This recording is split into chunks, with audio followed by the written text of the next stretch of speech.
पावन अपने हाथ उठे। कृष्णाय वासुदेवाय हरिये परमात्मने प्रणत क्लेश नाशाय गोविंदाय नमो नमः। गोविंदाय नमो। वसुदेव सुतम देवम कंसानूरमर्दनम देवकी परमानंदम कृष्ण जगत गुरु कृष्ण वंदे श्री कृष्णा शरणौ मम। श्री कृष्णा शरणौ मम। श्री कृष्णा शरणौ। अहोभाग्यशाली कल्याणकामी देवियों, पढ़भागी गीता के पैरोकार मेरे सज्जनों तथा धार्मिक भाइयों, एकाग्रता से काम लीजिए। अब पूर्णपेण मानसिक रूप में भी यहीं उपस्थित रहने की चेष्टा कीजिएगा। इन दिनों अपेक्षित भगवान जी की प्रेरणा को लेकर हम लोग श्रवण कर रहे हैं 12वें अध्याय के भक्तों के दिव्य गुणों का, दिव्य लक्षणों का। हम भी लालसा रखते हैं ये लक्षण हमारे में भी आ जाए। इस जन्म में तो कल्याण करके रहें और कल्याण करके इस जहान से जाएं। ये लालसा आप में दिन प्रतिदिन बढ़ती जा रही है भगवान की कृपा से।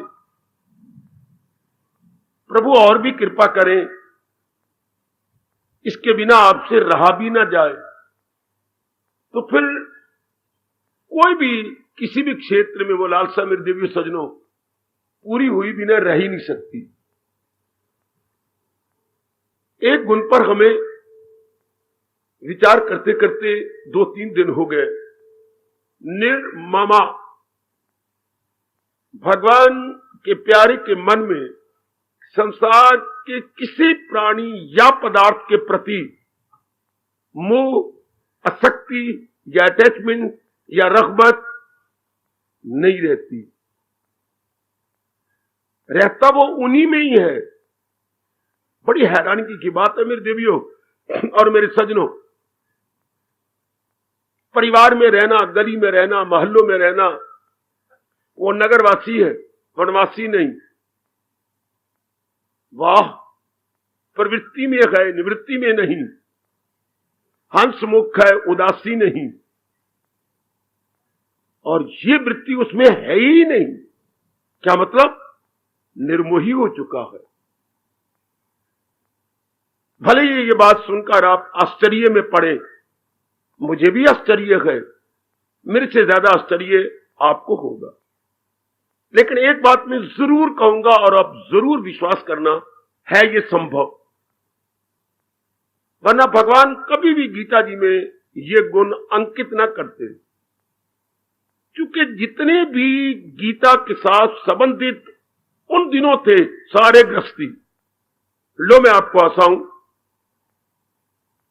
गीता के लिखारी गए महर्षि वेद व्यास गृहस्थी, उन्हीं का इकलौता बेटा सुखदेव जी हमारे हृदयों में अपना मान लिए हुए गए। गीता के सुनाने वाले गायक भगवान कृष्ण बड़े चोटी के गृहस्थी। अर्जुन के साथ धर्म का भी रिश्ता है, कर्म का भी रिश्ता है और खून का भी रिश्ता है। अपनी बहन को कौन कहेगा तू उठा के ले जा, तरीके मैं बताता हूं, तू उठा के ले जा। और चलो, गीता के जो राइटर थे व्यास जी के, गणेश जी गृहस्थी मां बाप के अंदर है। भले ही खुद ब्रह्मचारी रहे, लेकिन रहे अपनी मां के पास, बाप के पास भगवान समझकर। श्रोता कौन है? अर्जुन।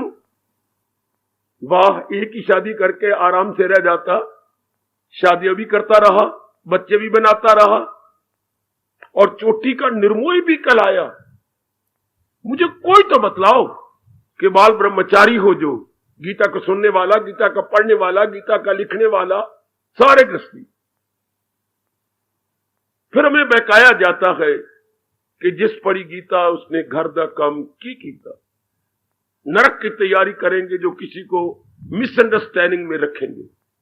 गीता में घर नहीं छुड़ाती, मेरे जैसे को देख के ना कहा करें। अगर मेरे जैसे दिखाई देती हैं तो इस शरीर ने कोई ऋण नहीं देना था, मां का, बाप का, बहन का, भाई का। सब ऋण भगवान ने पिताजी द्वारा ही पूरे करवा लिए। सब आगे अपने संस्कार होते हैं कि किसने कौन सी लाइन चुननी है। अगर मैंने लेना देना होता मैं कभी गृहस्थी से निकलने का ख्याल भी ना करता। जब किसी का भी, आपको भी कह रहा हूं, आप भी तब तक गृहस्थाश्रम में है जब तक लेन देन का कोई संबंध बकाया है। न छोड़िए फर्ज, एक कर्ज है, एक कर्ज के नाते से। जब ये पूरी हो जाती है आपका मन उकता जाएगा, छटपटा उठेगा। एक मिनट भी मेरे शब्द याद आएंगे, गवारा नहीं करेंगे गृहस्थाश्रम में रहने के लिए। ये लेन देन का संबंध है जो आप खड़े हैं। एक महापुरुष ने यूं कहा था इसे, देखो ये क्या है, कागज उड़ता क्यों नहीं है? कागज का टुकड़ा ही तो है। आप में से कोई बता सकेगा? कागज का टुकड़ा, हवा भी चल रही है, उड़ता भी नहीं, गीला है। बहुत अच्छे, गीला होने से दूसरा अंश उसके साथ लग गया जल का, जिससे वो भारी हो गया। जो भारी चीज होती है वो धरती पर रहती है। अगर हवाएं और धूप इसे सुखा दे, उड़ जाएगा। कागज होते हुए उड़ता नहीं, जो कि दूसरा तत्व के साथ मिला हुआ है। भगवान का अंश जीव उड़ता नहीं। ध्यान देना जरा, दृष्टांत देने में महापुरुष कमाल कर गए। भगवान का अंश जीव, part and parcel of almighty, उड़ता क्यों नहीं? क्यों नहीं तलीन होता भगवान के अंदर? भारी है ना। किसके अंदर? संसार की वासना के अंदर। एकाग्र रहना मेरे सज्जनों। मैं आपके लिए बड़ी मीठी मीठी बातें भगवान की लाया करता हूं, बड़ी रोचक बातें आपके लिए लाता हूं। आप केवल एकाग्र हो करके श्रवण करके लाभ उठाने की चेष्टा करें। जीव क्यों नहीं उड़ता? जब आपके मन में आकांक्षा है, आपके मन में लालसा है, भगवान करे ये जल्दी उत्कंठा का रूप ले ले, क्यों नहीं ये उड़ारियां मारता? भारी है ना वासना में। चलो वासना रहती, पर वासना का काम आपके पति की तरह है, वासना काम आपकी तरह है। क्यों? अपनी शादी की थी, इतने में रह जाते, पर नहीं, आप फैलते गए। लड़की हुई, घरवाली रो उठी, फिर बीज डाला खेती के अंदर, फिर लड़की हुई, फिर चिल्ला उठी, फिर तीसरी बार लड़की हुई, हाहाकार मच गया, और नाम भी लड़की का कल्पना रख दिया गया कि इसने आके हमें कल्पा मारा है। अब परिवार में कितना हो गया? 3 लड़कियों के बाद अगर लड़का हुआ, इतनी गृहस्थी फैल गई, कितनी जिम्मेवारियां बढ़ गई। तो जैसे आपने शादी की थी, अपने में रहते, खुश, एक दूसरे की मदद करते रहते, एक दूसरे के पार बने रहते, पर ज्यादा गृहस्थी बना करके गृहस्थी लोग एक दूसरे के पार काट देती, जिसको बोलते हैं कैंचना, कैंच देती हैं। उड़ारियां नहीं मार सकते, फड़ फड़ाना कुछ और है, लंबी उड़ारियां भरना कुछ और है। किसके कारण से? वासना के कारण से। वासना फैलती गई, फैलती गई। वासना जब बड़ा रूप ले लेती है तो कामना बन जाती है। कामना जब पूरी जाती है तो मोह का रूप ले लेती है। जो पूरी हो गई, वासनाएं पूरी हो गई, संग्रह उनका आपके पास हो गया, अब ये जो विषय चल रहा है मोह का रूप ले लेगी। इतने में बात पूरी हो जाती, पर कहां? या फिर एक दृष्टांत हमारे जैसे छोटी बुद्धि वालों के लिए मां पूछ देगा, मेरा काम आपके अंतःकरण में रखना है। फिर मैं कह रहा हूं एकाग्र हो जाना। एकाग्रता सुनिएगा। मरुभूमि यानी रेगिस्तान के अंदर दृष्टांत देखिए कितना सुंदर। एक बार एक ऊंट, जोर की हवा चल रही थी और गर्मा गर्म रेत के कण इस आवारा ऊंट को तंग कर रहे थे। आखिर उसकी नौबत यह आई कि मरूंगा, अब मैं मरूंगा मरूंगा। उसने दूर एक देखी झोंपड़ी, किसी गरीब आदमी ने डाली हुई थी। ये उस झोंपड़ी के पास गया। भाई राम राम, मत कहना ऊंट को बोलता है, पर आप सुनो सही, हमें समझाना कैसे चाहती हो। राम राम भाई, तुम कौन हो? मैं ऊंट हूं और गरम गरम रेत के कणों ने मुझे बहुत तंग कर दिया है। हर एक में भगवान ने दया का भाव भरा हुआ है, क्या तुम्हारे में नहीं? क्यों नहीं? बाहर आके मेरा हाल तो देख, कितने रेत के कण आ रहे गए। तो तुम तो लंबे चौड़े हो, अंदर जाती मार के देख, मेरे यहां इतनी जगह है। भगवान ने तुम्हें तो पूरी सीढ़ी की तरह बना दिया, 10 डंडों वाली सीढ़ी, 10 डंडों वाली सीढ़ी। अब मैं तुझे कहां जगह दूं? मैंने ये थोड़ा कहा है कि तू मेरे सारे शरीर को अंदर ले ले, इतनी सी गर्दन तो अंदर रखने दे। अरे सुनना, सुनो मेरे सजनों, ऊंट ने कहा, ये जो नरम नरम मेरे अंग ऊंट गर्दन के, ये तो अंदर रखने दे। क्या भगवान ने तेरी में दया का भाव नहीं दिया? अच्छा अच्छा, रख ले।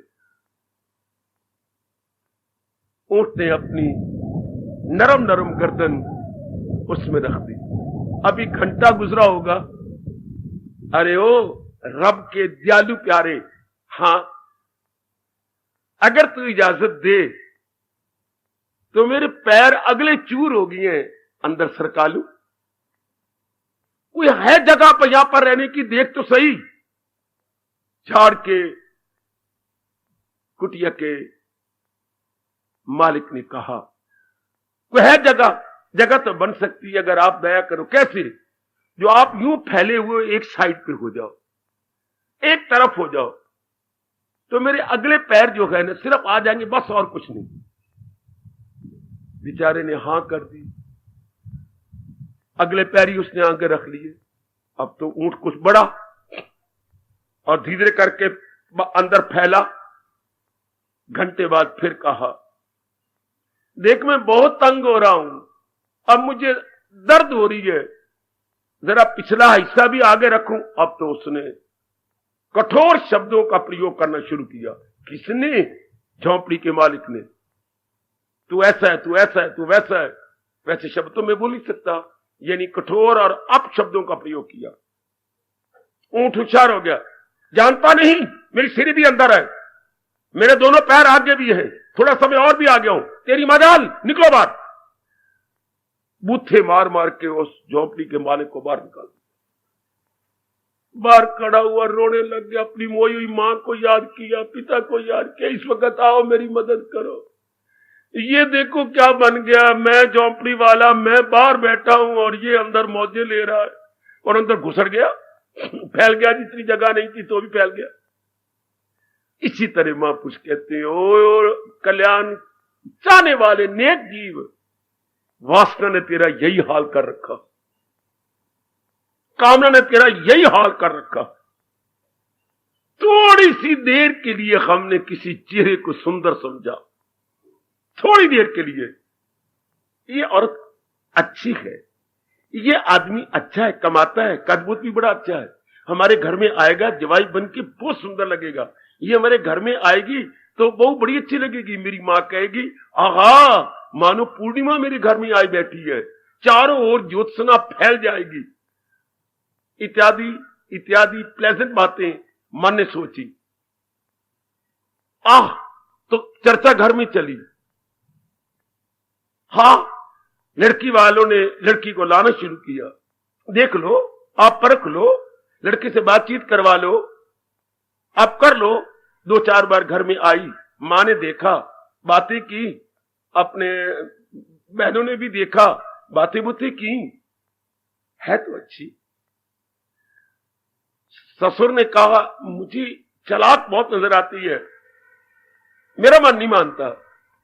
आखिर अनेक हक में थे, कह दिए फिर और कहां से मिले, जो भी मिलेगी कोई ना कोई तो नुक्स होगा। यही आपके पति के बारे में चर्चा चली होगी, यही आपके बारे में चर्चा चली होगी। करते कराते बस ऊंट ने अपना मुंह अंदर फंसा ही लिया, आपकी मंगनी हो ही गई, एंगेजमेंट हो गई, बधाइयां मिलने लगी। समय बहुत थोड़ा इशारा करता जाऊंगा, बात करते कराते शादी भी हो गई। बस शादी होने के बाद वासनाएं बढ़ी, खर्चे बढ़ते जा रहे, तुम कमाना शुरू करो, तुम जब क्वालिफाइड हो तो कमाना शुरू किया, मां भी बन गई, और बढ़ते बढ़ते फिर आगे और काम बढ़ा। अब नौबत क्या आ चुकी है, वो ने कामना का रूप ले लिया। काम में कई बाधा डालेगी तो क्रोध का रूप हो गई कामना, उसमें कई कामना पूरी होकर घर में आई तो उनके साथ हमारे मोह हो गया। कुछ कामना उन्होंने और बढ़ा के दी तो हमारे में लोभ आ गया, कईयों को हमने अपने नीचे देखा तो हमारे में अहंकार आ गया।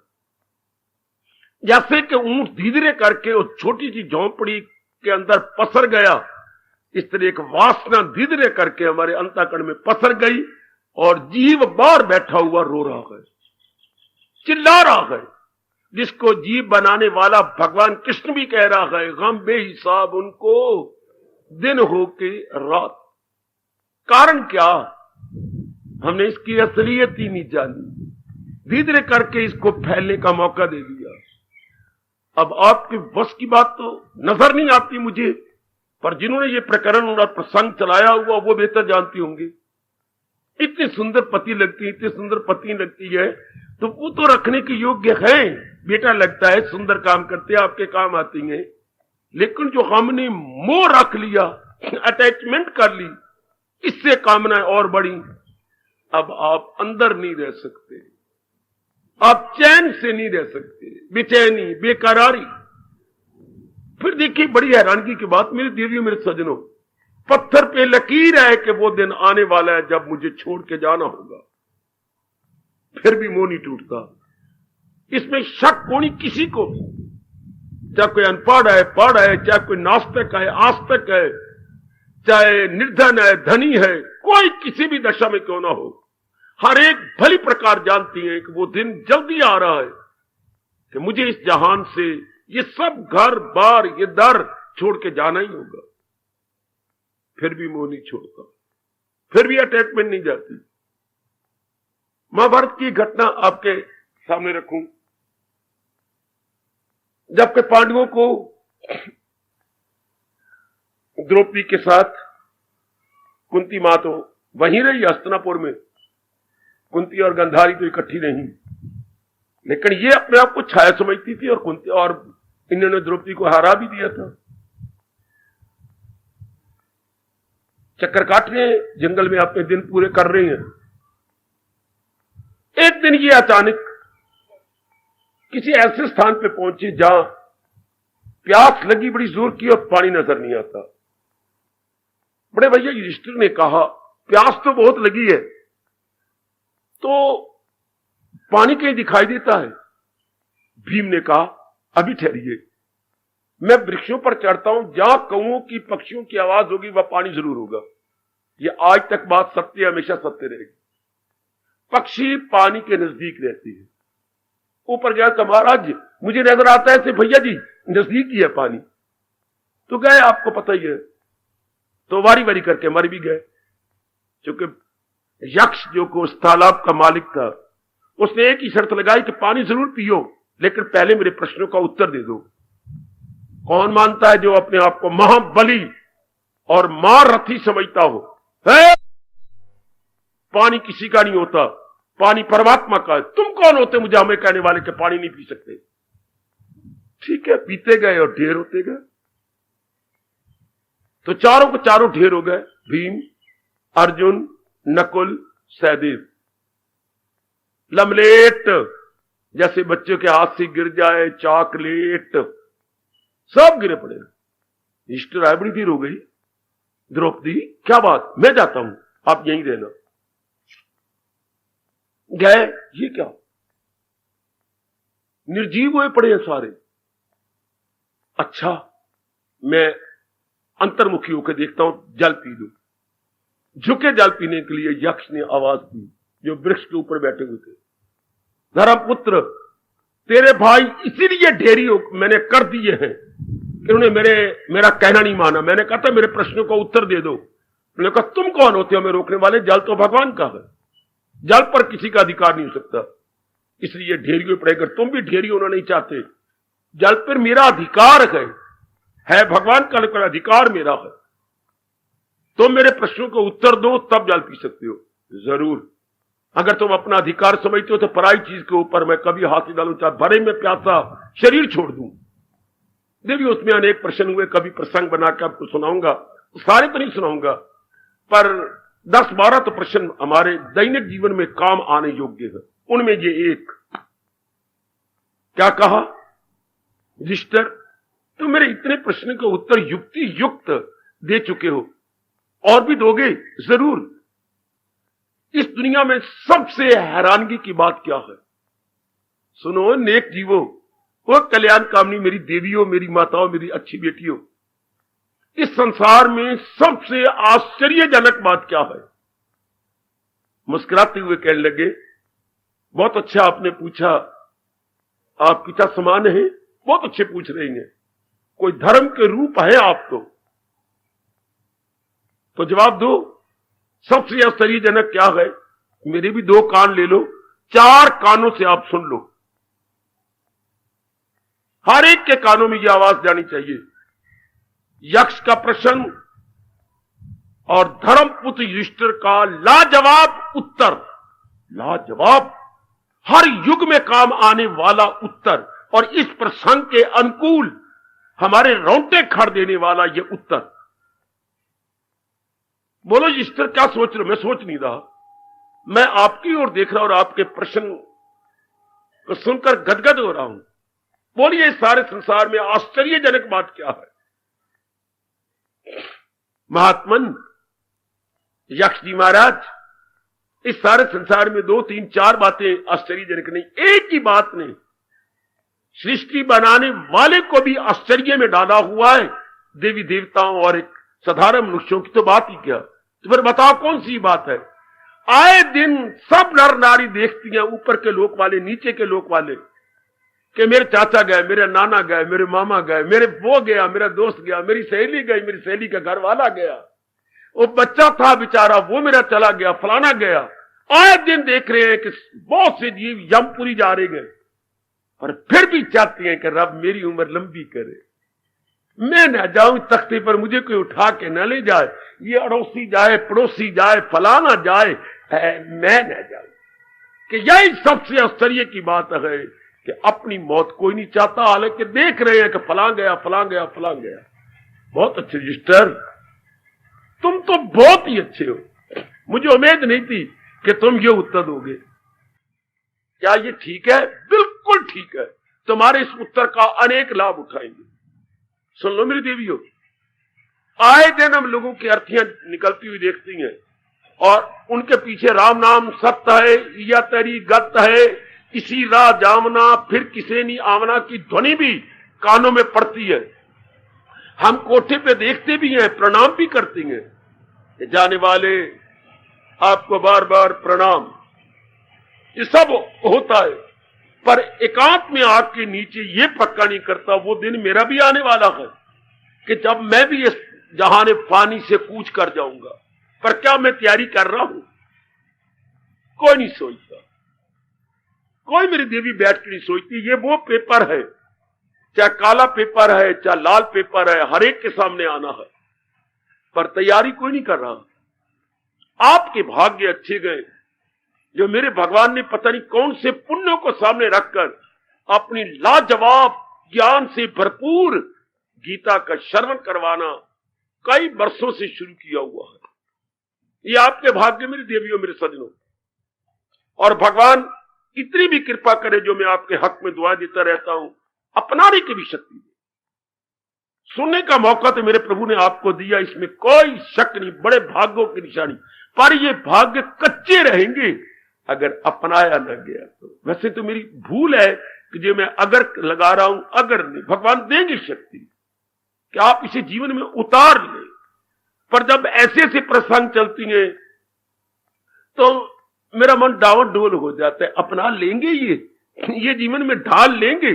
जैसे यक्ष को शक था कि मेरे इस प्रश्न का उत्तर ये नहीं दे पाएंगे तो पानी पी नहीं सकते, पर उसके बाद तो बहुत ही खुश हो गए, बहुत खुश हो गए, बहुत अच्छे। और भी बड़ा खुश किया जब उन्होंने निर्मोही बन के और उत्तर दिया, अच्छा मैं तेरे पे बहुत खुश हूं, लेकिन तेरे सारे भाइयों को जिंदा नहीं करेगा, और परीक्षा सजनों, और परीक्षा, और देखने लगे कितने पानी में युष्टर है।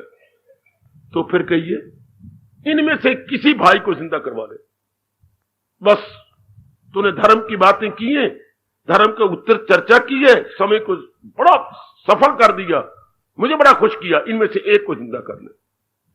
अच्छा जी, सारों को नहीं, सारों को तो मैं जिंदा नहीं करूंगा, एक को जो आ गया, हाँ सहदेव को जिंदा कर दो।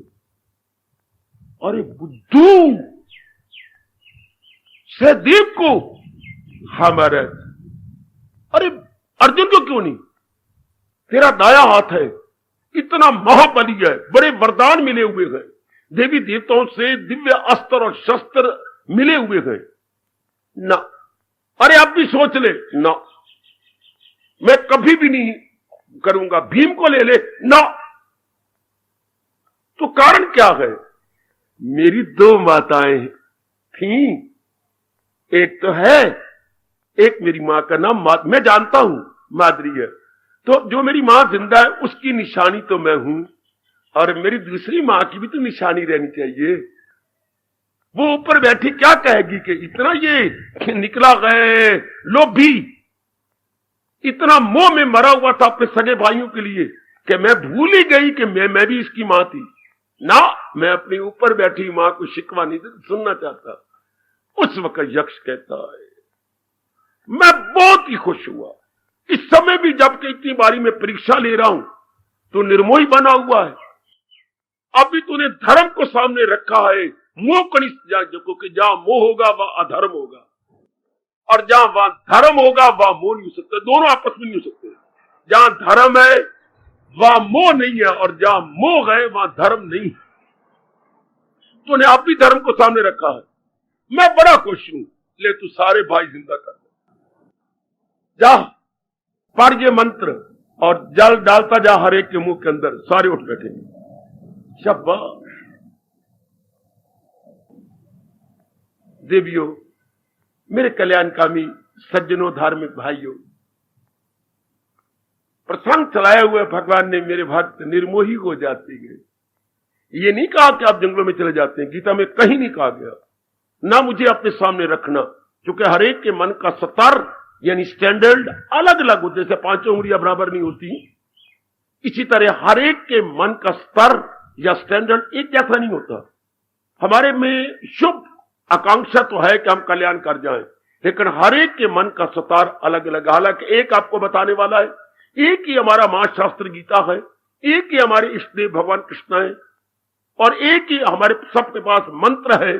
इवन देन हमारे मन का स्तर एक जैसा था नहीं, है नहीं, आगे भी होगा नहीं। यह भगवान की इच्छा ऐसी है कि हर एक के मन का स्तर अलग अलग होगा। वैसे अंग्रेजी में एक आपने कहावत किसी से सुनी हो तो बड़ी अच्छी बात, मैं सुना देता हूं। क्या कहा करते, watches and doctor never agree. ये डॉक्टर में नहीं बोलता, watches and thoughts never agree. घड़ियां और विचार आपस में नहीं मिलेंगे।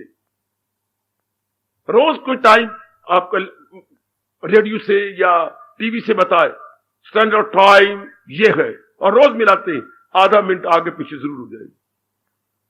अब यहां सारी एक ही जगह महाशास्त्र को सुन रहे हैं एक से, लेकिन आपके विचार एक जैसे नहीं हो सकते। अगर आप दोनों कहीं मिल जाएं दिन में, आपको कल के प्रवचन में कौन सा विचार अच्छा लगा तो आपको कोई और लगा होगा, उसको कुछ और, तीसरी मिल जाए तो उसको कुछ और। ये कैसे? क्योंकि मन का स्तर अलग अलग है।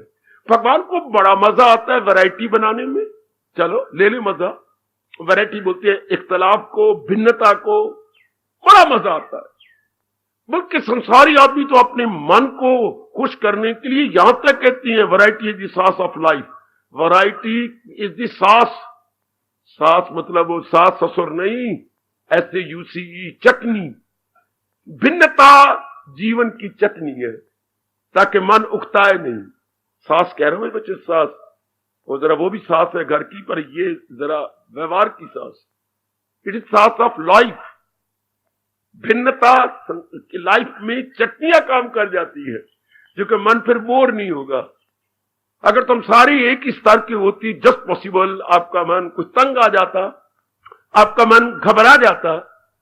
खैर, जैसे उनकी राय, पर भगवान ऐसा नहीं मानते। भगवान के भाव और विचार और ज्ञान किसी और प्रकार का है। मेरे सज्जनों, मेरी कल्याण कामनी देवियों, बात चल रही है निर्मोही हो जाने की, बात चल रही है मन को मोह के पंजे से छुड़ा लेने की। How is it possible? इन्हीं की गहराइयों में जाने की कोशिश कर रहे हैं।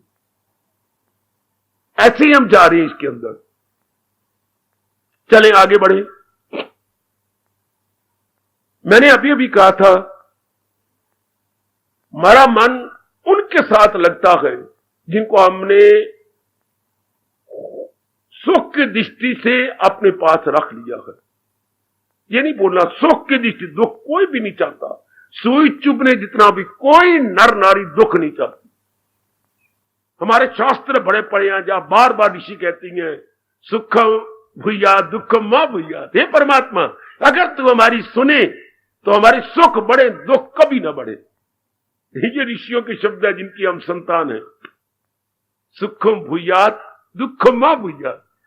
सुख बढ़ते जाए और दुख कभी ना बढ़े। हर एक महापुरुष ने जब हमें आशीर्वाद दिया तो यही दिया, बेटे सुख से दिन काटो, आपको कभी भी दुखों का मुकाबला ना करना पड़े। मंदिर में जाओ तो आपको यही ध्वनि सुनाई देगी, क्या सर्वे भवन्तु सुखिना। इधर किसी चर्च में अगर भूले भूले चले जाओ तो यही आवाज आएगी, may peace be unto all, oh God may peace be unto all. वो परमात्मा, मेरी यही दुआ है कि हर एक को शांति देना। May peace be unto all. गुरुद्वारे में जाइए, आपको भाई जी बड़े सुर से बोल रहे होंगे, भले बाजा हो उनके पास ना हो, नानक नाम चढ़दी कला तेरे भाने सर्वत्र भला। सर्वत्र का आगे 84 लाख योनियां सारी आ गई। सर्वत्र का मतलब जो आपने रचना रची है, जो आपने बनाए है फ्रॉम A to Z। आजकल अर्थ जो मंदिरों में, गुरुद्वारों में, तीर्थों में करते हैं, मनमानी करके अर्थ करते हैं, जो पाप के भागी बनेंगे। सिर्फ एक मनुष्य जाति का नहीं, बल्कि सारे जीव आपने बनाए मेरे परमात्मा, उनका भला हो। जी मेरी देवियों, हर महापुरुष यही चाहता है। आपको ये शब्द बड़े अच्छे लगते हैं, बहुत ही अच्छे लगते हैं। आहा, उधर कई मस्जिदों में चले जाओ, चूंकि मैं ललितपुर से आया हुआ हूं, कभी कभी मस्जिद के बाहर निकल जाते थे, वो हमें रोका तो जाता था कि वहां शोर मचाएंगे तो या आपको मारेंगे पीटेंगे, पर कभी भूले भटके खेलते हुए या अपने दोस्तों के साथ और गली नहीं लेनी तो वहीं से निकल जाना मस्जिद के सामने। कभी कभी आवाज आती थी, सबका रोशन हो चराग है जिंदगी, सबकी खैर हो आफियत की है दुआ, पहले आलम में वो एक का भला, मुब्तला ए दर्द गम कोई ना हो, तेरा महरूम करम कोई। क्या प्यारे शब्द है मेरी देवी उर्दू में। मुब्तलाए दर्द गम कोई ना हो, हे दाता नाना प्रकार के दुखों में कोई ग्रस्त ना हो, तेरा महरूम करम, करम कहते कृपा, महरूम में वंचित, तेरी कृपा से वंचित कोई ना हो। मुब्तलाए दर्द गम कोई ना हो, तेरा महरूम करम कोई ना हो। एग्जैक्ट तर्जुमा है सर्वे भवन्तु सुखिनः, बिल्कुल एग्जैक्ट। सारे महापुरुष यही चाहते थे ना। और सारे हम नकल भी करती हैं। गुरुद्वारे में खड़े होंगे, बाकी सारे यही बोलेंगे। अब भाई जी बोल रहे होते हैं, हम भी बोलेंगे। मंदिरों में सर्वबंधु सुखना, अब मैं कहता हूं अब सारे बोल पड़ते हैं। उधर में पीस बी अनटू ऑल, एक वहां नहीं बोलते, वहां सिर्फ पादरी बोलता है, वेरी गुड, बाकी नकल नहीं करेंगे। बहुत अच्छे। तो ये कोई नहीं पूछता गुरुद्वारे में पाठी से या मंदिरों में पंडित जी से, खीर खाने वाले पंडित से, कि ये जो आप कहला रहे हो ये संभव कैसे हो? ये जो आप शुभ भावना दे रहे हैं गुरुद्वारे के पाठी नौ नित्य सिद्ध, ये संभव कैसे हो?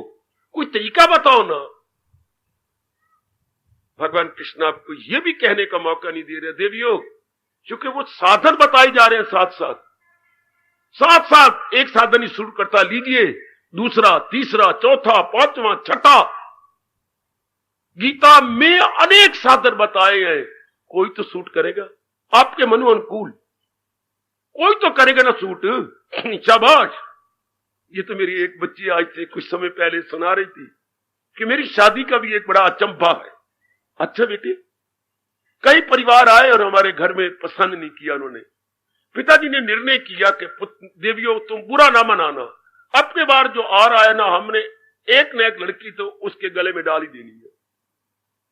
लड़कियों ने कहा ठीक है पिताजी, जैसे आपकी इच्छा। परिवार आया उनको देखने के लिए, इसके मुंह पे काला दाग है। अच्छा कोई बात नहीं, आवाज दी, दूसरी आई, कद इसका छोटा है, कोई बात नहीं। तीसरी को आवाज दी, तीसरी आ गई, कितना पढ़ी है, ये अभी बीए कर रही है, हमने तो अभी शादी करनी है। चौथी को बुलाया, तुम आओ, ये ठीक है, कद भी ठीक है, ये बीए कर चुकी है, वो 1 साल रह गई थी बीए है, ये भय नहीं, हालांकि ये छोटी है, ये कर चुकी है, बस हमें स्वीकार है। चौथी लड़की के साथ शादी कर दी गई। मतलब क्या था, तुम्हें कुछ भी हो, कोई भी हो, हमारे में से ले लो, एक ले जाओ। जैसे होटल पे जाती हैं, क्यों जी आप क्या सब्जी खाएंगे, ये हमारा मीनो बोलते हैं, ये मीनो है, ये नहीं, ये नहीं, ये नहीं, ये नहीं, ये। हाय कि लड़कियां मीनो की तरह बन गई है, हमारे लड़के बिल्कुल मीनो की तरह। If you don't like this sabzi, then next one, third one, fourth one. शाबाश, भगवान भी ने कमाल कर दिया गीता में। अगर आपको ये साधन पसंद नहीं, इसी 12वें अध्याय में इन्होंने 4 साधन आपको बताए थे। ये नहीं तो दूसरा, सारे कर्म मेरे लिए, कर्म नहीं तो कर्म फल मेरे लिए, कर्म फल नहीं तो सब कुछ जो कुछ तू करता है अभ्यास मेरे लिए कर।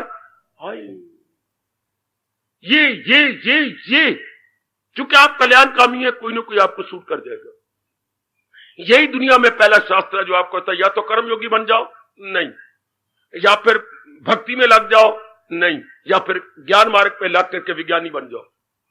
हाँ भगवान जी, जो कुछ किए बिना नहीं रह सकते वो कर्म को पकड़ लेंगे, जो एकांत में बैठ सकते वो भक्ति को पकड़ लेंगे, जिनकी बुद्धि का विकास हो गया होगा वो ज्ञान को पकड़ लेंगे। 3 ही साधन भगवान ने दिए ना, शरीर, मन और बुद्धि। इसलिए गीता तीनों मार्गों को उत्तम कहती है। और यहां तो हम भक्ति का प्रसंग ले रहे हैं, हाँ 12वें अध्याय को ले रही है, क्योंकि भक्ति आप सबको सूट करती है। आप राजा जनक की तरह कर्म योगी नहीं बन सकते, खासकर नारी चोले में आप भी नहीं। क्यों? आपकी जिम्मेवारी है, लाइबिलिटीज है, रिस्पॉन्सिबिलिटीज है, लेना है, देना है, उनके लिए बड़ा मुश्किल होता है। अच्छा, आप मुझे ज्ञानी भी नजर नहीं आते, भले कोई ज्ञानी कहता है आपको आपकी बुद्धि का विकास नहीं, जितना होना चाहिए विकास उतना नहीं है, हो रहा है, दैट आई बिलीव, लेकिन इतना नहीं विकास हो रहा जितना हो जाना चाहिए, इतना नहीं। इसलिए ज्ञान मार्ग नहीं सूट करता आपको। आप भक्ति आपके अनुकूल है, सारों के मैं 1 to all कहूंगा, भक्ति सबके अनुकूल, खास करके नारी वर्ग के भक्ति बहुत अनुकूल है। फिर मेरे मुंह से भगवान जी भक्ति निकाल रहे हैं, भक्ति का होता मतलब क्या है? अपने आप को समर्पण कर देना, अपने आप को समर्पण। शाबाश शाबाश शाबाश। जैसे मंदिर में दान पात्र लगे हुए हैं, आप क्या करती हैं? बटवा अपना निकाला, उसमें से कुछ नोट निकालती हैं, आप ही की तो है प्रभु, आप ही ने मुझे दिए हैं, आपकी सेवा के लिए समर्पित है। क्या आई डू नोट, आपने नोट कर जाती हैं, वाह आप दे जाती हैं। कुछ दिन पहले एक ने पत्र लिखा, प्रभु मैंने एक प्रतिज्ञा की थी कि जब मेरी नौकरी लग जाएगी पहली तनख्वाह में तेरे चरणों में रखूंगा। अपनी सारी तनख्वाह बंडल बना करके रख के ऊपर जो मैं अपनी प्रतिज्ञा पूरी कर रहा हूं प्रभु, पैसों तक 25 पैसे मिले होंगे वो भी साथ ही। शाबाश, सारा प्रवचन पूरा कर रहा है कि मैंने पहली तनख्वाह आपके चरणों में रखनी थी, ये आपके चरणों में। शाबाश शाबाश शाबाश शाबाश, बहुत अच्छे। भक्ति में क्या होता है? समर्पण, एकाग्र। ना मेरे सजनों, जिस मार्ग पे आप लग रहे हैं मैं उसी मार्ग की बात भगवान जी की आपको याद करवा रहा हूं। भक्ति में क्या होता है? प्रेम। कैसा प्रेम? स्वार्थ को छोड़ करके प्रेम करना तो आपको आता है मेरी देवियों, मेरे सजनों, you know how to love. लेकिन आपने की बड़ी भारी गलती है। आप कहो क्या दूध तो घर घर जाता है, 2 किलो, 3 किलो, 4 किलो, 5 किलो, मंदिर में 6 किलो आता है। दूध तो आता है, आगे पीने का तरीका नहीं आता। दूध तो बाजार से लेती हैं, गली से लेती हैं या डेयरी फार्म से लेती हैं आप सारे, घर में दूध आता है। कोई तो उसमें कुछ और चीज डाल रहा है, कोई चाय की पत्ती डाल रहा है, कोई उसमें कावा डाली बैठा है मादा पुत्र, कोई मेरी बेटी कुछ और डाली बैठी है। दूध को दूध रूप में नहीं लेते, दूध को दूध की शक्ल में नहीं लेते, कुछ अपनी ओर से डाल बैठते हो। इस तरह आप प्रेम को प्रेम रूप में नहीं देते, बीच में अपने स्वार्थ की पत्तियां चाह के डाल देते हो। ये जो स्वार्थ की पत्ती डालते हो फिर इसको प्रेम नहीं कहते। दूध का गुण कुछ और है, अगर आपने चाह की पत्ती डाल दी अब इसकी तासीर कुछ और हो जाएगी। मेरे रब्बा, मेरे रब्बा, ए मेरी भोली भाली देवियों, दूध को दूध रूप में लेते इसकी तासीर कुछ और थी। दूध का आपने दही बना दिया, इसकी तासीर बिल्कुल कुछ और हो गई है। दूध में आपने पानी डाल के कच्ची लस्सी बना ली, इसकी तासीर कुछ और है। दूध में आपने चाय डाल दी, इसकी तासीर, और कावा डाल दिया, बेड़ा गर्क कर दिया। दूध सतोगुण था, कावा डाल के रजोगुण बन गया। इसी तरह प्रेम आप में था, या शुरू से हमें मां जी बताते, फिर देखो मैं बकवास कर रहा हूं, रहा नहीं जाता मेरे से, मेरे में अरमान है ये। शुरू में मां ने जब दूध पिलाना शुरू किया था, हमारे सिर पे जब अपनी उंगलियां मारती थी यूं यूं करके प्यार से, तो साथ ही अपने मुंह से कुछ रब की बातें सुनाती, कुछ भगवान की बातें सुनाती। पर मां तो बेचारी बस भोली भाली, पता ही कुछ नहीं।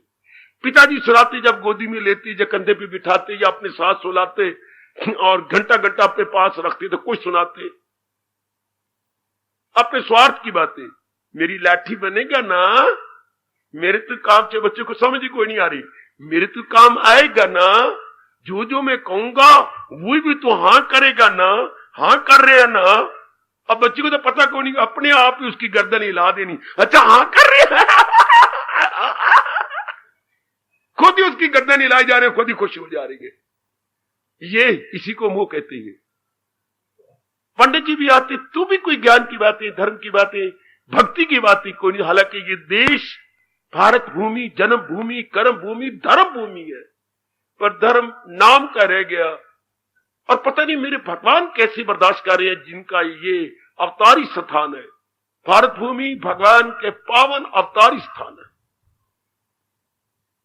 तो प्रेम, इसमें अगर आप स्वार्थ न डालते मेरी देवियों, मैं तो अनुमान भी नहीं लगा सकता, शायद आप भी ना पाएंगे। पता नहीं हमारी अवस्था कहां होती, शायद शरीर समेत ही मीरा की तरह हम भगवान में समा जाते।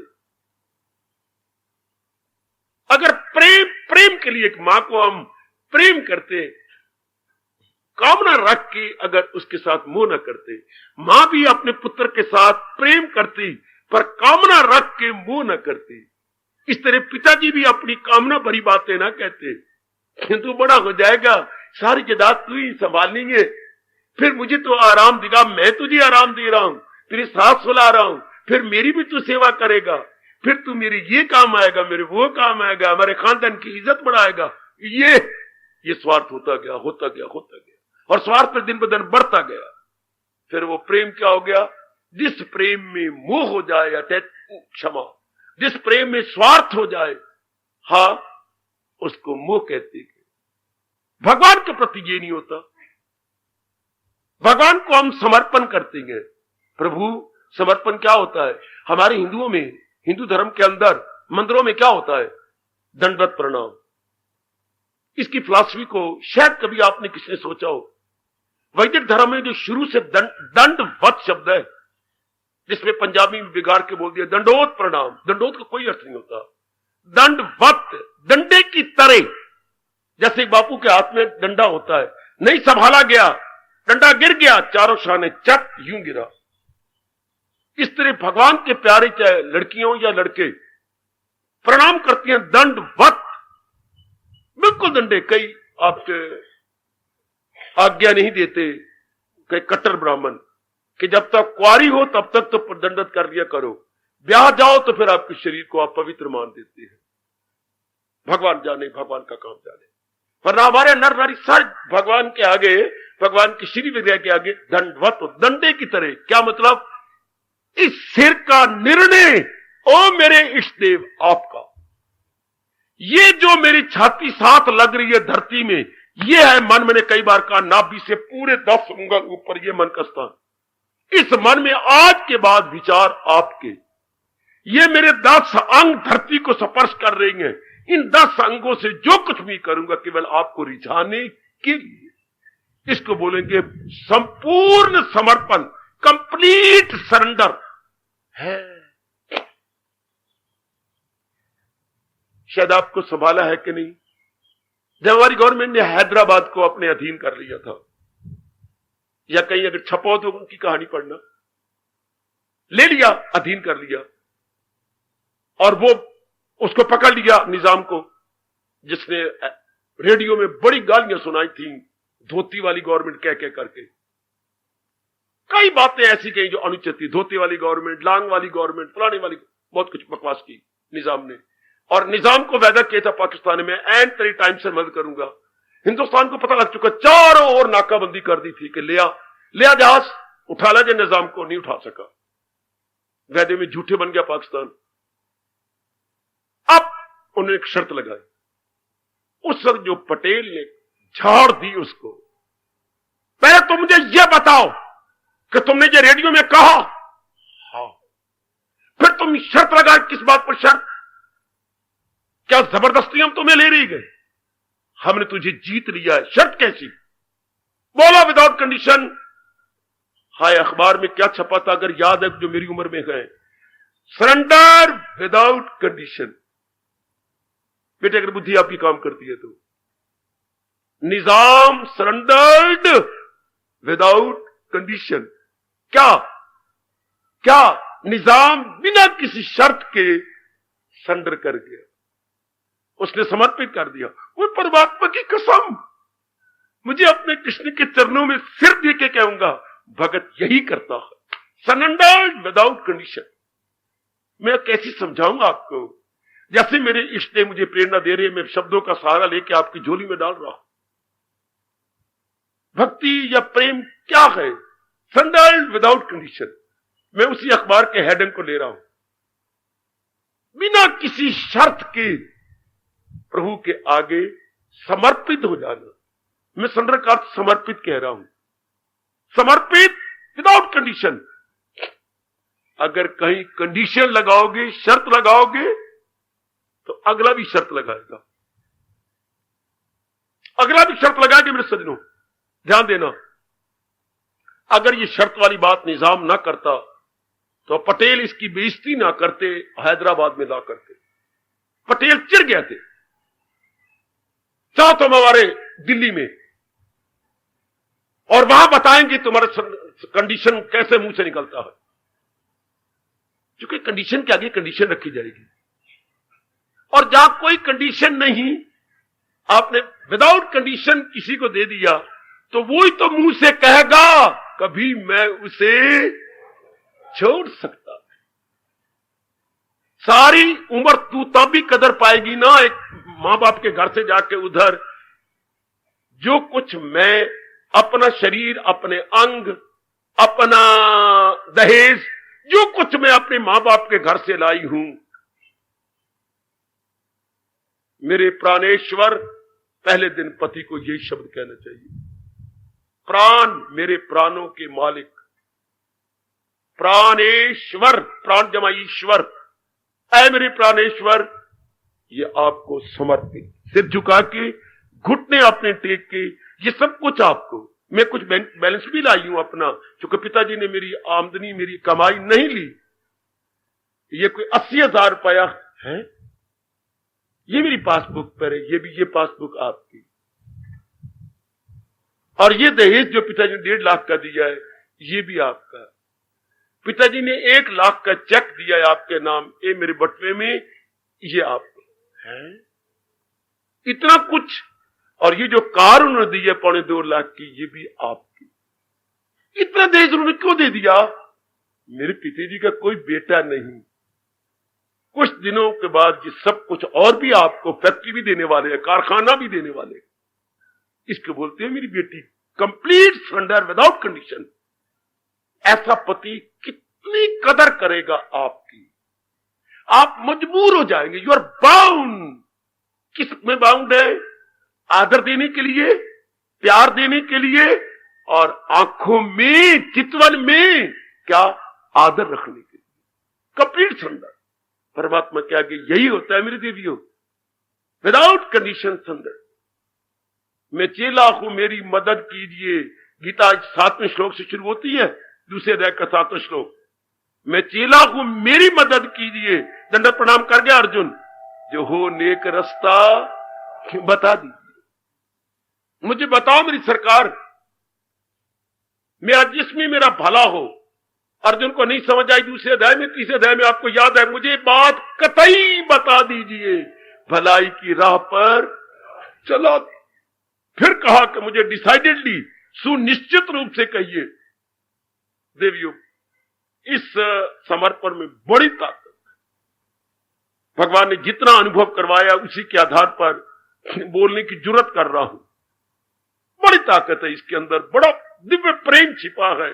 अगर अपने आप को सौंप दिया, अपने आप का मतलब बुद्धि, मन और तन, हम ये 3 ही उपकरण, इक्विपमेंट्स अपने परमात्मा से लेके आए गए, बुद्धि, मन और तन, ये मालिक को समर्पित कर दिए जाए।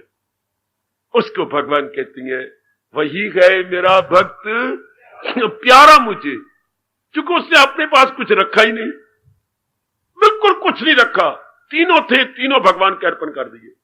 तीनों थे, तीनों प्रभु के समर्पित, विदाउट कंडीशन। दुनिया वाले कंडीशन लगाते, 7वें अध्याय में आइए, वहां कंडीशन लगाई गई है। एक धर्म स्थान में वो जाती हैं जिन पर कोई मुसीबत पड़ जाती है। मैं प्रभु प्रणाम करता हूं, मैं तेरी आरती उतारता हूं, मैं तेरा पाठ करता हूं, मैं गीता जी पढ़ता हूं, पर प्रभु ये दुख पड़ गया, इसको दूर कर देना। लो देखिए अर्थ, ये इसको क्या कहेंगे हम, आर्थ भगत। दुख या कम खराब करिए, या घोड़ी ने लिद कर दी, घोड़ी ने लिद कर दी। जब कोई लाड़ा चले ना, घोड़ी को पट लिद हो जाए तो उतर आते हैं, कहना भी मैं तो नहीं चढ़ता। अब या काम खराब हो गया। दूसरे प्रकार के भगत, कोई घर में कमी, मेरी शादी नहीं होती, आते तो है पर मुझे कोई पसंद ही नहीं करता, कहते घर जाके हम जवाब देंगे, इंतजार करके रह जाते हैं, कोई बरंग लिफाफा ही नहीं आता, कोई भेजता ही नहीं, या मेरी सीहत नहीं बनती, या हमारा मुकदमा हमारे हक में नहीं होता, किसी कमी को अर्थी, फिर भी कोई काम ना रख ली विद कंडीशन। जिज्ञासु है विदाउट कंडीशन, ज्ञानी है विदाउट कंडीशन। 4 प्रकार के भगत 7वें अध्याय बताए गए।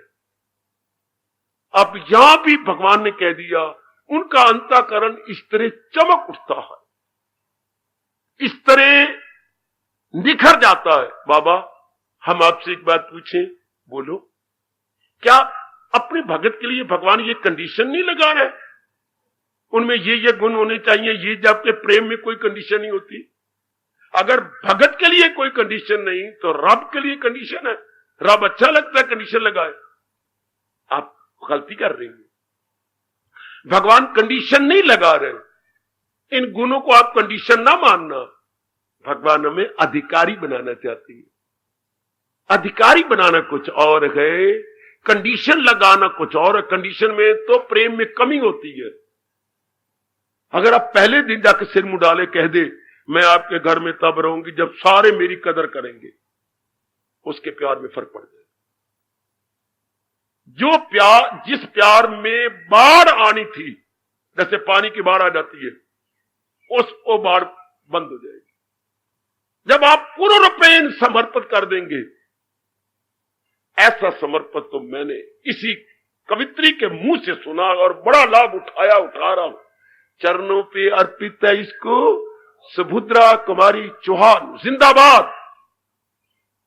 भगवान के आगे जाके क्या कमाल के अपने उद्गार दिए और हमारे जैसे आने वाले जीवों के लिए एक रास्ता निकाल दिया। चरणों पे अर्पित है इसको दंडवत प्रणाम करने के बाद, चरणों पे अर्पित है इसको चाहो तो स्वीकार करो, ये तो वस्तु तुम्हारी ही है, ठुकरा दो या प्यार। जरूर कहा करो सवेरे प्रणाम करने के बाद, जरूर कहा करो। मेरा कहना मानना मेरे सजनों, मेरी देवियों, जरूर कहा करो। सुभद्रा कुमारी चौहान के श्रीमुख से निकले हुए ये अनमोल बोल, चरणों पे अर्पित है इसको चाहो तो स्वीकार करो, ये तो वस्तु तुम्हारी ही है, ठुकरा दो या। ये है कंप्लीट सरेंडर, अपने आप को पूर्ण रूपेण फिदा हो जाना, फिदा कर देना। इसके बाद मैं आपको यकीन दिलाऊं, अपना अनुभव अपने सामने रख के बोल रहा हूं, आप निर्मोही हो जाएंगे। है बाबा, हाँ मेरी बेटी, हाँ मेरे सजनों, हाँ मेरे धार्मिक भाइयों, ये गुण आप में आ जाएगा। ये एक आदमी गुलाब के फूल के पास गया, राम राम की। ऐ फूलों के राजा, फूलों के राजा आप जानते हैं गुलाब का फूल, और फलों में राजा आम। फलों का राजा आम और फूलों का राजा गुलाब। और सियाने हो, बहुत अच्छे, आपको पता है। तो आए फूलों के राजा, एक बार मुझे सुगंधी दे दे अपनी, मैं तुझे दुआएं देता हुआ चला जाऊंगा। जा रे जा, सुगंधी मांगने आए मेरे से, सौरभ लेनी है तो प्रातः काल आना। सौरभ बोलते बेटे, सौरभ तो प्रातः काल आना, अब तो सूर्य उदय हो गया है। अच्छा अच्छा अच्छा, मैं जाता हूं। फिर आप लौट के आए, अच्छा गुलाब के फूल, हां तू सुगंधी नहीं देता, हां तो अपनी जो तेरी है ना पंखुड़ियां, इसे फैला दे। अच्छा फैला देता हूं। और कमले गुलाब के फूल बातों में आ गया। अच्छा मैं अपनी पंखुड़ियों को पहले कली रूप में था, अब उसने अपनी अंदर की पंखुड़ियों को फैला दिया, तो जब फैला देगा सुगंधी अपने आप निकलेगी। पहले सुगंधी संकुचित थी, अब वो फैल गया सारे के उसके जो है पंखुड़ियां और फूला खुशबू, सुगंधी तो आ गई। हाँ मैं तेरी बातों में आ गया। कब? जबकि उसने अपनी पंखुड़ियों को फैला दिया, तो सुगंधी तो निकलेगी। जब कोई भी इंसान अपने आप को समर्पित कर देगा पूर्ण रूप में, विदाउट कंडीशन, ये गुण अपने, इस गुण की सुगंधी अपने आप निकलेगी। आप रागी हो जाएंगे, क्योंकि अब आपका अधिकार ही कोई नहीं, बुद्धि पर कोई अधिकार नहीं रहा है, मन पर कोई अधिकार नहीं रहा, हाँ और तन पे कोई अधिकार नहीं रहा। इसी को ही निर्मोही कहते हैं, जिसका पहले अपने पर, ये नहीं मैं कहूं मां तेरी, भगवान मां आपकी, पिता आपका, मेरी पत्नी आपकी, मेरे बच्चे आपके। नालायक, पहले यहां से शुरू कर, क्योंकि पहले यहां से ये है तो परिवार है, इसके कारण से परिवार है। बड़ा इतराज उठा महापुरुषों पर, ये कैसे? उन्होंने कहा फिर चलो किसी परिवार के अंदर चलते हैं। गांव में गए, दादी अम्मा बाहर खड़ी थी, कोई दादी अम्मा राम राम राम राम, दादी अम्मा तुम्हारे घर में छिक्का है, एक की जगह 4 छिक्के हैं, नजर लगाने आए हो? नजर लगाने नहीं आए, सिर्फ आंखों से देखने आए, क्योंकि हमारे घरों में छिक्के नहीं होते। चल देख ले। अब उन्होंने दिखाया, देखा छिक्का, दादी अम्मा इसमें क्या रखा हुआ है? जो नीचे मटकी है उसमें तो दही है, जो ऊपर मटकी है उसके में मक्खन निकला हुआ है, जो ऊपर है वो छाछ है, 3 मटकियां इसमें हैं। अच्छा दादी अम्मा ऊपर एक और भी रखा है, उसमें हमने अचार रखा है, कौली जो ऊपर के चार। अब ये देखो इतनी चीजें गए, किसके सहारे? तो उसके साथ जो मित्र थे उन्होंने कहा ये छिक्के के सहारे। गलत। गुरुदेव ने कहा गलत। एक ने कहा ना ना ना, ये जो रस्सियां लगी हैं इसके सहारे। गुरुदेव ने कहा बिल्कुल गलत। अच्छा, ये जो ऊपर मोटी रस्सी उसके सहारे। गलत। ये जो कड़ी के अंदर ये लोहे के जो हुक लगी हुई है इसके सहारे। ये जो ऊपर हुक है उसमें रस्सी बंधी हुई है, रस्सी में फिर रस्सा है और नीचे छिक्का लटका हुआ है। हाँ हाँ, तो ममता किसके सहारे गए? हमारे सहारे। पहले हमें अपनी बॉडी के साथ बड़ा मोह होता है। बॉडी का मतलब जो हमने इरादे कर रखे हैं, जिद है हमारी, यही मेरे इरादे ठीक है, जिद है हमारी, यही विचार ठीक है, जिद है हमारी, जो कर्म मैं कर रहा हूं वही ठीक है। ये ठीक तब होती है जब पहले हमने अपने आप को सौंपा होता भगवान के चरणों में, फिर भगवान दिव्य प्रेरणा देते, तब हमारे इरादे भी साउंड, थॉट्स भी साउंड और हमारी कर्म भी हेल्दी होते।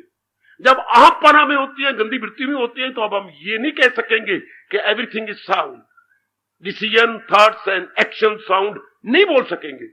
ये तब होगा जब हम भगवान के संग अपने आप को मिलाएं।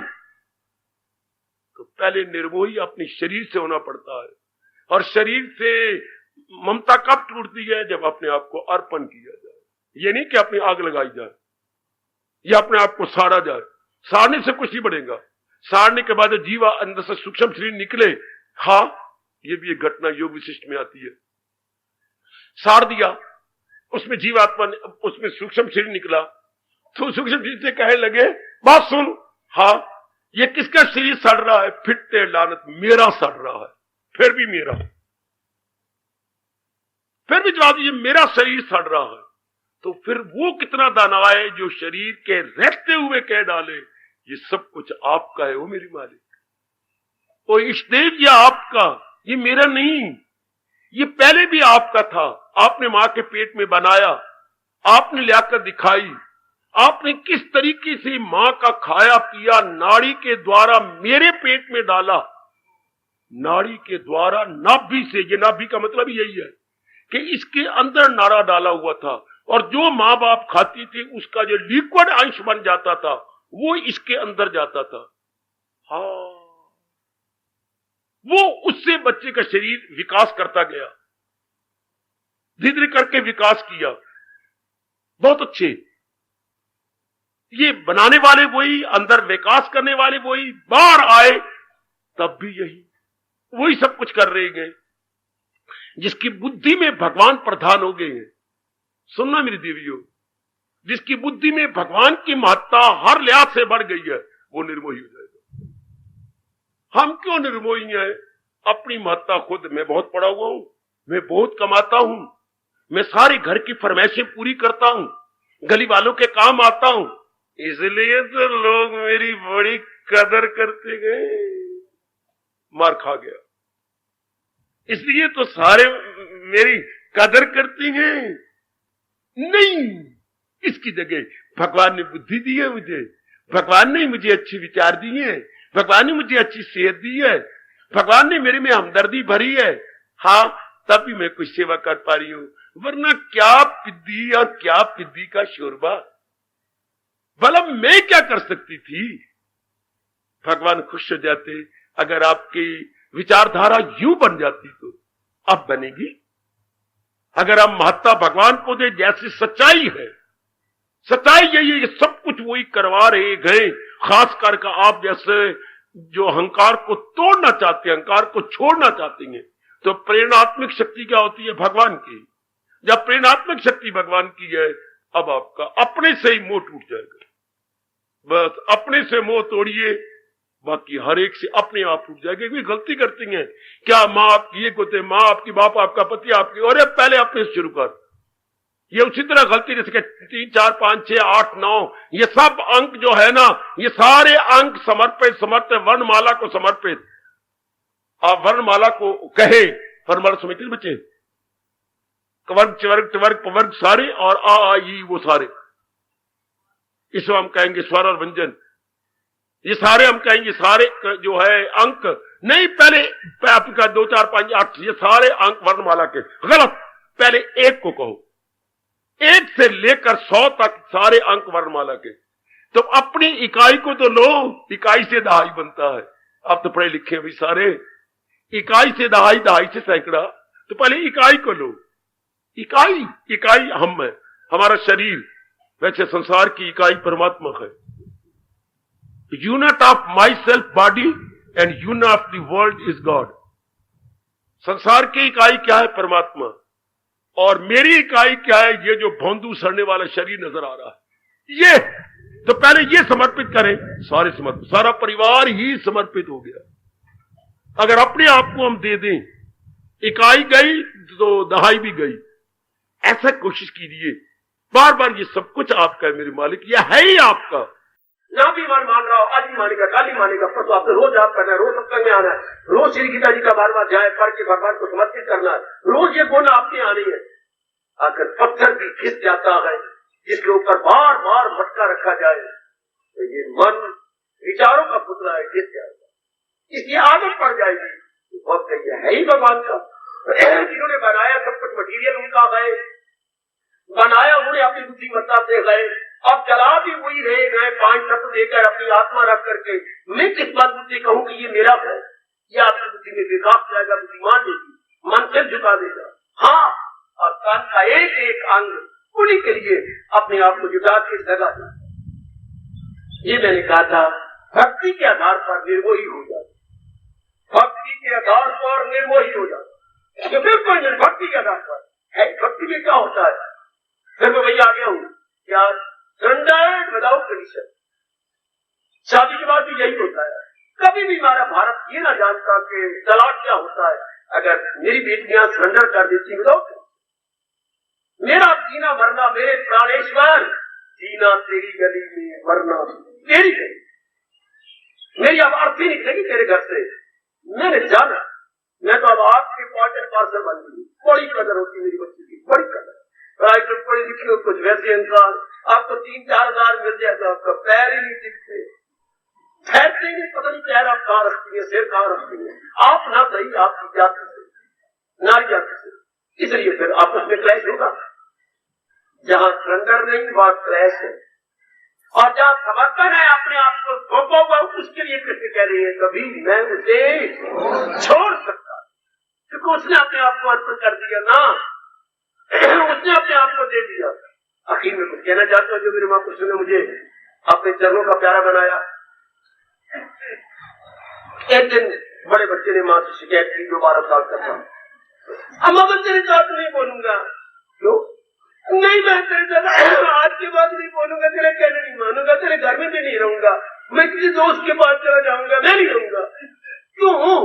मैं से क्या गुरु में सगी माँ हूँ? नहीं, मैं ये भी नहीं मानता कि मेरी सगी माँ है।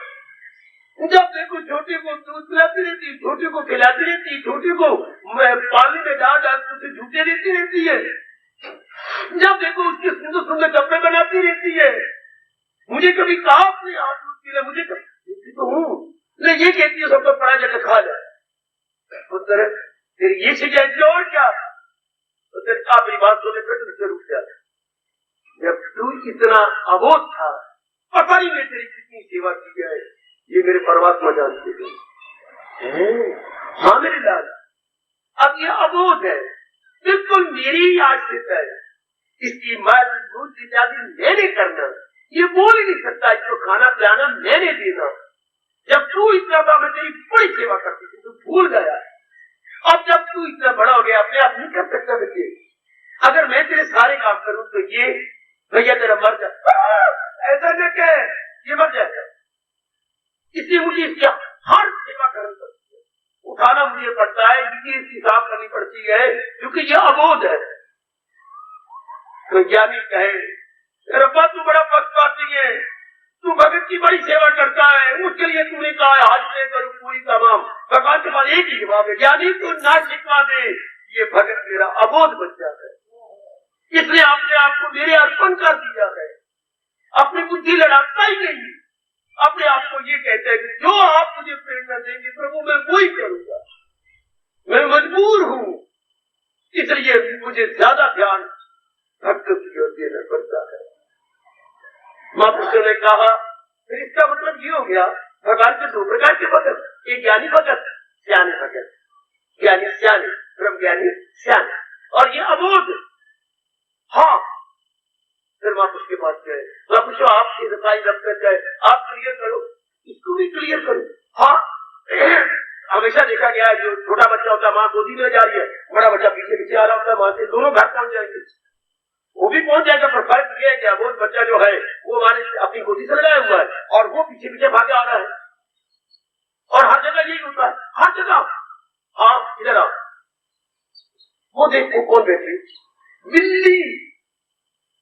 ये क्या कर रही है, अपने एक एक बच्चे, कितने बच्चे गिन इसके, 1 2 3 4 5 नजर आ रही है।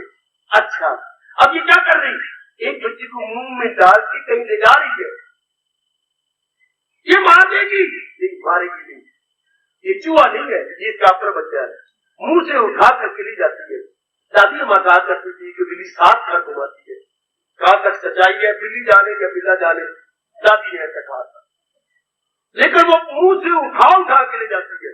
इधर देखो क्या वो बैठी है, सुंदर बदरिया बैठी है, और बदरिया की छाती के साथ कौन है, बच्चे, बच्चा चिपका हुआ है, तो वह बदरिया नहीं पकड़ती, बच्चा पकड़ता है माँ के पेट को, कह लो छाती को, कह लो। जब हम सही जगह लेता है अपनी माँ को, तो उसने कुदारियां मार दी है, उसने छलांगे ले ली, तो बच्चे जगा हुआ है। हाँ, वो खुद अपने सहारे गए, बच्चा, माँ भाग की बच्ची है, यानी भगवान की शक्ति लेके अपने सहारे गए।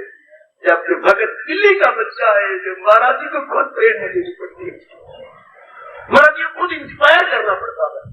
ये कहना चाहता हूँ, भगत बिल्ली के बच्चे की समाज है, और ज्ञानी बंदरिया के बच्चे की तरह, वो खुद जकड़ता है माँ को, वो खुद अपनी साधना से महाराज जी को जाके ले लेता है, और इसके लिए भगवान खुद करते हैं, क्योंकि यह अबोध बन जाता है, ये इसको अपने आप की बुद्धि भी छोड़ देता है, बिल्कुल छोड़ देता है। फिर भगवान को सब कुछ करना पड़ता है उनके लिए। आपको समझता है भगवान करे बन जाएगी, पर अवस्था कब बनती है, जब अपने आप को सौंप किया जाए। सब कृष्ण कहते हैं क्या कभी मैं इसे छोड़ सकता हूं, कभी मैं से, अगर मेरी बुद्धि ठीक काम कर रही है। गुरु ग्रंथ साहब के अंदर मैंने पढ़ा था, ये भाव आया था कि मेरी किसी बुद्धि और मेरी याद आई ठीक है, तो भक्ता ने कारण आप खनोया तो कम करान आया मेरा साथ दिया। जब भक्तों के काम होता है तो खुद ही साकार रूप में आ करके मेरा साहेब अर्थात मेरा मालिक खुद उपस्थित हो जाते हैं, या आगे जाते फिर अनुभवी कहती है बादशाह, करे कराए आपको आप और मानक के लिए कछू, या मानक का मतलब ऑर्डनरी मैन नहीं, मानक का मतलब जिससे विदाउट कंडीशन अपने आप को महाराज के चरणों में सौंप दिया, उसके सब काम शुरू से करते आ रहे। देखिए अब अपनी वही हो जाएगी मेरे सजनों, अब आपका मन पूरा प्रेम भगवान का बन जाए। आजमा के देख लो, हम भी आजमा जाएंगे, प्रभु आपको भी मौका दे इस बात को आजमाने का, ट्राई योर बेस्ट, सरकारी ये कीजिएगा अपने आप को पूर्ण प्रेम भौतिक रूप से, मानसिक रूप से, शारीरिक रूप से, ओ मेरे मालिक, ओ मेरे सर्वस्व, भगवान को प्राणेश्वर कहने की बजाय सर्वेश्वर कहिए, ऐ मेरे सर्वेश्वर, ये सब कुछ आपको समर्पित। सर्वेश्वर कहना, ऐ मेरे सर्वेश्वर, त्वमेव सर्वम मम देव देव समर्पित, मेरी बुद्धि का इरादा आपका, मेरे मन के विचार आपके, मेरे तन 10 अंग वाले आप। मैं आज के बाद अपने मूर्खता के आधार पर रखा हुआ अहम पना समर्पित करता हूँ, ये सब कुछ आपका है मेरे मालिक। आज के बाद मैं अपनी छाप हटाता हूँ, ना मेरा नहीं, ये सब कुछ आपका है। बस मेरी देवियों, इस अवस्था में तो आप निर्मोही हो जाए, और कोई चारा आपके ज्ञान के आधार पर आप नहीं हो सकते। कर्म योग के आधार पर भी आप कहें कि मैं कर्म करूं, फल चिंता करूं, आपके बस की बात नहीं है। आपका तो फौरन छलांग मारता है, लॉन्ग जंप लेता है फल पर, फौरन तुम्हें कैसे कैसे आप महात्मा गांधी की तरह या विनोबा जी की तरह कर्मयोगी बन जाए, नहीं हो सकते आप। हाँ, आप अपने आप को सौंप तो सकती है ना। आप अपने महाराज जी के चरणों में अपने आप को दे तो सकती, क्योंकि आप भगवान की महत्ता बढ़ा रही है। इंपॉर्टेंस आपके आगे भगवान की है और आप कल्याण के लिए समझ चुकी है कि भगवान सर्व समर्थ है, जो हमारा कल्याण हर प्रकार का कर सकते हैं। अब आपके लिए फिर आसान हो जाएगा, जिससे भगवान की इतनी महत्ता बढ़ा ली हो, वो अपने आप को सौंप सकता है महाराज जी के श्री चरणों में, थोड़ी देर के लिए नहीं, सदा सर्वदा के लिए, सदा सर्वदा के लिए। जिसने सौंप दिया बौद्धिक मानसिक शरीर रूप से, उसके अंदर मोह नहीं है। वो किसी चीज को ये नहीं कह सकता ये मेरी है, मेरी नहीं, ये मेरे भगवान की है। इसको मेरे गुरुदेव जी कहा करते थे, ये है नकद धर्म, बाकी सब उधार धर्म। ये है नकद धर्म। इस अवस्था में मेरे गुरुदेव कहते हैं ये नकद धर्म है, जो पूर्ण पेड़ बौद्धिक मानसिक शरीर रूप में हजूर के चरणों में कह दिया, प्रभु ये सब कुछ आपका, ये नकद, बाकी तेरा उधार से 9 नकद, ये 9 नकद है। बाकी अगर बातें बनाओगे तो वो उधार की है, जो रब भी समझेगा। हर एक को आप कपड़ दिखा सकती हैं, पर रब के सामने नहीं, परमात्मा के सामने नहीं मेरे सज्जनों।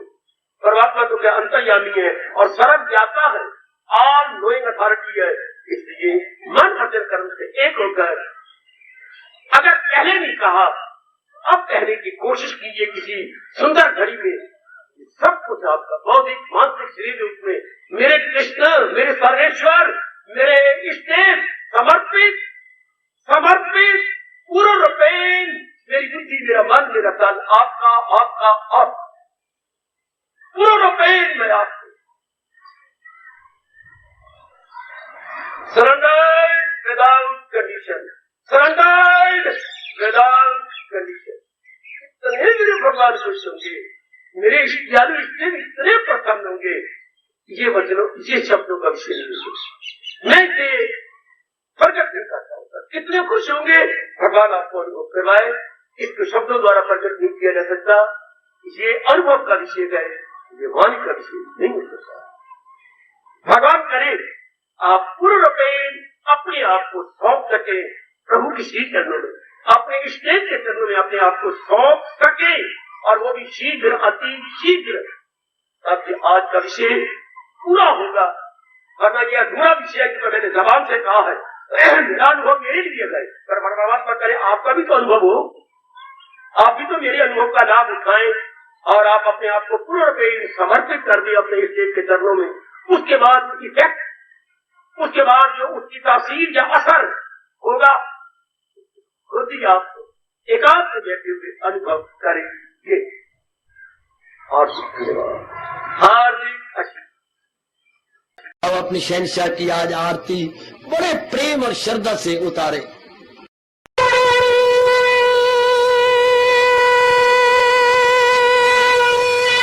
ओम जय जगदीश जय हरे स्वामी जय दीनानाथ हरे भगत दास जनों के अवगुण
मन धन सब कुछ है तेरा, सब कुछ है तेरा, तेरा तेरे हर पल तेरा, तेरे समर्पण क्या हे मेरा हरिओम जय जगदीश हरे, जय जगदीश हरे स्वामी भगत जनों के संकट साधारी सूरत हरिओम जय जगदीश हरे, जय भगवद गीता, जय भगवद गीता। वने भवन्तु सुखिनः सर्वे सन्तु निरामयाः सर्वे भद्राणि पश्यन्तु मा कश्चित् दुर्भाग् भवेत्। हरिओम शांति शांति शांति ओम प्रभु। इसलिए भगवान कृष्ण की जगत गुरु भगवान कृष्ण महाराज की सफल करना इसलिए हार्दिक धन्यवाद।